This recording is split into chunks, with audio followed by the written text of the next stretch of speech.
اسلام ایک عالمی دین اور ریلیجن ہے۔ اس کی خیر خواہی، اس کی بہتری میں کوئی شک نہیں ہے۔ نبی پاک صلی اللہ علیہ وسلم پوری دنیا کے لیے رحمت بن کر آئے۔ اسلام پوری دنیا کے لیے پیسفل ریجن بن کر آیا ہے۔ اسلام کا معنی ہی ہوتا ہے جھکنا، امن، چین، سکون۔ کوئی آ کر تو دیکھے اسلام کے اندر، اسلام کی زندگی میں، اور اسلام کے احکام کے مطابق زندگی گزارے۔ یقین جانیے زندگی کے اندر چین، سکون، اور پھر یہ کہ اسلام ہر موقع پر، ہر شعبے میں، ہر شخص کے لیے اور ہر جگہ رہنمائی کرتا ہے۔ کوئی ایسی منزل نہیں جہاں اسلام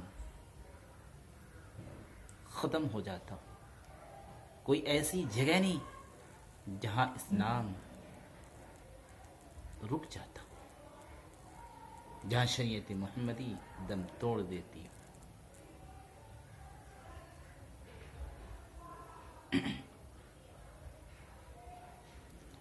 عرض یہ تھا، حضرت عمر رضی اللہ تعالی عنہ جب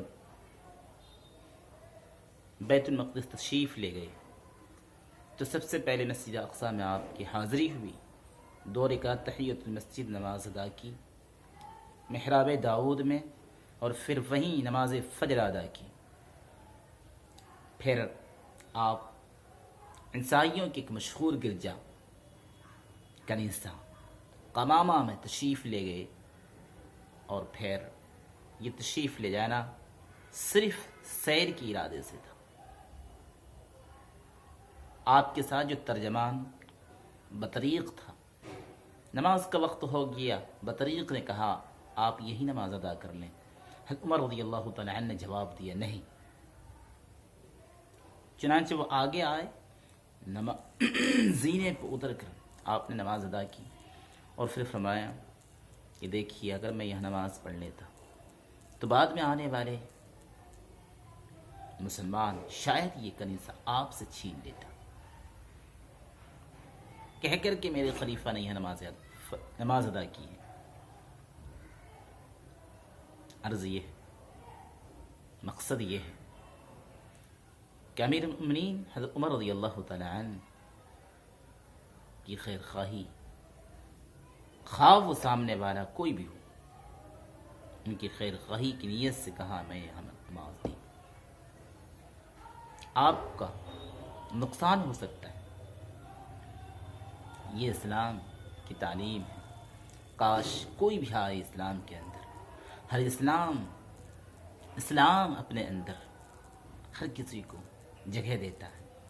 امن، چین، سکون، ہمدردی، خیر خواہی، محبت، ایک دوسرے کے کام میں آ جانا۔ کسی بھی شعبے کے اندر جاؤ، وہاں اسلام آپ کی رہنمائی کرے۔ دنیا کے اندر، زندگی کے اندر کوئی ایسا باب نہیں ہے جہاں اسلام ہمارا گائیڈ نہ کرے۔